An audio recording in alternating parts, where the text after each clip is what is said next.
ہمارے نبی کے۔ اب کیا ہوا؟ اب لفظ سنیں، قرآن کے الفاظ دیکھیے کہ اتنے مشرک اندر سے سیاہ تھے، حضور کو صادق امین کہنے والے، لقب دینے والے، حضور سے بیت اللہ شریف کی تعمیر میں حجر اسود رکھوانے والے، حضور علیہ الصلوۃ والسلام کو دیکھ دیکھ کر قسمیں کھانے والے، کہتے تھے کہ ان کے وسیلے سے اللہ بارش نازل فرما، حضور کے چہرے کے وسیلے سے دعائیں مانگتے تھے۔ لیکن جب حضور علیہ السلام نے ان کے عقیدے پر اور ان کی خاندانی رسومات پر ضرب لگائی تو برادری ازم آگے آ گیا، برادری ازم فرنٹ پہ آیا اور حضور کی شان اور محبت پیچھے ہو گئی، اور انہوں نے حضور کے لیے لفظ بولا۔ اب سنیں، وقالو، وہ سارے کہنے لگے، ایک دو نہیں، ایک ہوتا تو کالا ہوتا، کالا دو ہوتے، قالو سارے مکے والے کیا کہنے لگے؟ چچا بھی، تایا بھی، ماموں بھی، خالہ بھی، کزن بھی، پوری برادری جمع ہو کر کہنے لگی قالو یا ایھا الذی، اے وہ شخص، الذی وہ شخص، محمد صلی اللہ علیہ وسلم نہیں، ابن عبداللہ نہیں، صادق نہیں، امین نہیں، ابو القاسم نہیں، رسول نہیں، نبی نہیں کہا، بلکہ کیا کہا؟ یا ایھا الذی، اے عام سے آدمی، یعنی اللہ سے کہہ کے بتایا یہ عام سا آدمی ہے، کوئی خاص نہیں ہے، حضور کو کہا، چونکہ ضد تھی نا کہ یہ ہمارے خداؤں کو نہیں مانتے، یہ ہمارے حاجت رواؤں کو نہیں مانتے، یہ ہمارے مشکل کشاؤں کو نہیں مانتے، جن کو ہم سجدہ کرتے ہیں یہ ان کی نفی کرتے ہیں۔ اب ضد آ گئی، آج بھی یہی ہوتا ہے، آپ جتنے بڑے نیک متقی کیوں نہ ہوں، لیکن آپ اہل بدعت، اہل رسومات، اہل شرک کی ان کی تائید نہ کریں تو وہ آپ کی بزرگی کو بھی پس پش ڈال دیں گے۔ وہی حضور کے ساتھ ہوا، انہوں نے کہا یا ایھا الذی، اے وہ آدمی یعنی کوئی حیثیت نہیں، نعوذ باللہ، اور اس کے بعد کہا نزل علیہ الذکر، وہ آدمی جس پر اترا ہے ذکر، یہ قرآن، یعنی آپ کو کہہ رہے ہیں اے وہ آدمی جس پر قرآن اترا، جو آپ پڑھ پڑھ کے گلیوں میں سناتے ہیں، جو آپ کہتے ہیں ذکر، یہاں قرآن کو کہا گیا، آگے بھی آئے گا، وہ کل میں بتاؤں گا، بڑی خاص ہے، لیکن یہاں ذکر آگے فرمایا انک لمجنون، اے وہ شخص جس پر قرآن اترا، جو پھر کے ہمیں قرآن سناتا ہے۔ حضور کی تبلیغ کیا تھی؟ سارے بتائیں، قرآن تھا نا، اس لیے انہوں نے لفظ قرآن بولا۔ سیف الملوک تو نہیں سناتے تھے، شعر تو نہیں سناتے تھے، ادھر ادھر کہانیاں تو نہیں سناتے تھے، مکہ کے مشرکوں کو حضور کیا سناتے تھے؟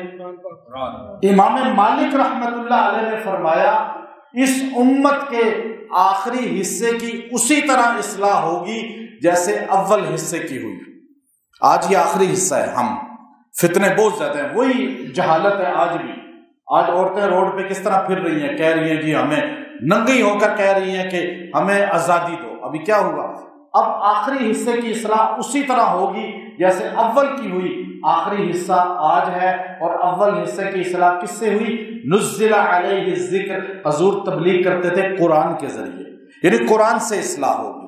اور پھر انہوں نے آگے کیا توہین کی، کہا کہ اے وہ شخص جو ہمیں ذکر سناتا ہے، قرآن سناتا ہے، انک لمجنون، آپ تو دیوانے ہیں، آپ تو پاگل ہیں، نعوذ باللہ، یہ لفظ بولا۔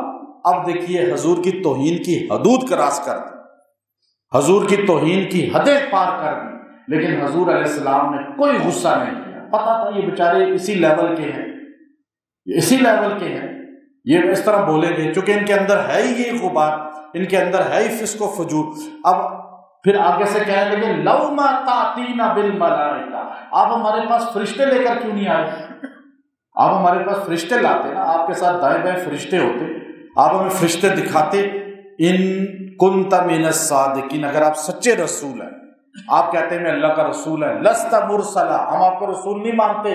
قرآن کی سورہ یاسین نازل ہوئی، انہوں نے اللہ نے یاسین والقرآن الحکیم انک لمن المرسلین، مجھے قرآن کی قسم ہے کہ آپ میرے رسول ہیں، اللہ کہہ رہا ہے، لیکن اللہ قسمیں کھا رہا ہے، حالانکہ اللہ کو ضرورت نہیں، لیکن اللہ بتا رہا ہے کہ جو بات کافروں نے حضور کی نفی میں کی، اللہ نے قسمیں کھا کے شان رسالت کو بیان کیا۔ تو اب انہوں نے کہا آپ فرشتے لے آئیں اگر آپ سچے ہیں۔ پھر آگے اللہ نے فرمایا میرے پیغمبر ان سے کہو کہ تم فرشتوں کی بات کرتے ہو کہ فرشتے نازل ہوں اور میرے پیغمبر کے ساتھ، فرشتے کیا ہیں؟ انا صاحب، فرشتوں کا سردار جبرائیل بھی میرے پیغمبر کا نوکر ہے، میرے نبی کا خادم ہے۔ فرشتے تو میرے نبی کے در کے نوکر ہیں، دروازے پہ بیٹھنے والے ہیں۔ فرشتے تو افضل نہیں ہے میرے نبی سے کہ وہ حضور کے ساتھ چلیں، حضور علیہ السلام کا مقام افضل ہے، اعلیٰ ہے۔ پھر اللہ نے کہا فرشتے کیوں نہیں آئے؟ ما ننزل الملائکہ، میں نہیں نازل کرتا فرشتوں کو الا بالحق، لیکن جب میں نے فیصلہ کرنا ہوتا ہے، جب کسی کو بالکل ختم کرنا ہوتا ہے تو پھر میں فرشتوں کو بھیجتا ہوں، جاؤ اس بستی کو تہس نہس کر دو، یہاں سیلاب لے آؤ، یہاں پہ زلزلہ لے آؤ، یہاں پہ طوفان لے آؤ۔ پھر آتا ہے یہ نہیں آتا، یہ سارا جو آتا ہے یہ سارا اللہ کو فرما رہا ہے، ما ننزل الملائکہ الا بالحق، میں اس وقت فرشتے بھیجتا ہوں جب میں اس قوم کو سخت پکڑ میں کرنا چاہتا ہوں۔ لیکن آپ کے ہوتے ہوئے میں عذاب کیسے بھیج دوں کہ آپ کی ذات موجود ہو؟ تو اب مجھے بندہ ابھی کہنے لگا مکے میں کہ دیکھیں پہاڑیاں کاٹی جا رہے ہیں، میں جس جبل خدیجہ پر تھا، جبل خدیجہ ہے وہ بھی کاٹ رہے تھے، بہت بڑا پہاڑ ہے جنت المالا کے ساتھ، تو کہنے لگے پہاڑیاں کاٹ رہے ہیں، زلزلہ نہیں آتا سعودیہ میں۔ میں نے کہا اس لیے کہ حضور یہاں آرام فرما رہے ہیں، حضور علیہ السلام کی دعا ہے، برکت ہے، جگہ نسبت۔ تو اس فرمایا وہ یا تو فرشتے بھیجتا ہوں تو کام تمام کرتا ہوں، وما کانوا اذا منظرین، پھر میں مہلت نہیں دیتا، پھر ایک دم پکڑ ہوتی ہے۔ اب کوئی آدمی چاہے کہ کوئی آپ کو پست کر رہا ہے آپ کی تبلیغ پر، آپ تبلیغ کر رہے ہیں، سمجھا رہے ہیں، بیان کرتے ہیں، واعظ کرتے ہیں، مسجد میں درس دیتے ہیں، آپ خطیب ہیں، آپ معلم ہیں، آپ ٹیچر ہیں، آپ کو عزت نہیں دیتے، معاشرے والے، کمیٹی والے، محلے والے، اس طرح اگر آپ کے ساتھ ہے تو آپ تبلیغ کرنے نکلے ہیں، لوگ آپ کو نہیں سن رہے، الٹا آپ کو گالیاں دے رہے ہیں، تو آپ اس آیت کریمہ کو پڑھنا شروع کر دیں۔ 7 دن تک اس آیت کو روزانہ 33 بار 33 ٹائم پڑھیں اور دعا کریں، انشاءاللہ اللہ تعالیٰ۔ یہ آیت کریمہ جو ہے آیت نمبر 6 ہے سورہ حجر 14ویں پارے میں، اس 6 نمبر آیت پوری کو 33 بار پڑھ کے دعا کریں۔ حضور کو اللہ نے عزت دی دائمی۔